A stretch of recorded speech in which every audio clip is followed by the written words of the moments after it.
মজিদিয়া হিফজুল পাঁচ শিরারে পাক জমিনে ফুটল নবীজির ফুল, সেই ফুলেরই নাম রেখেছে মজিদিয়া হিফজুল, সেই ফুলেরই নাম রেখেছে মজিদিয়া হিফজুল।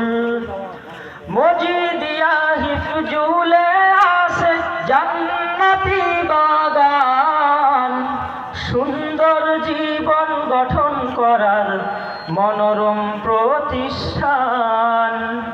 মজিদিয়া হিফজুলে আছে জান্নাতি বাগান, সুন্দর জীবন গঠন করার মনোরম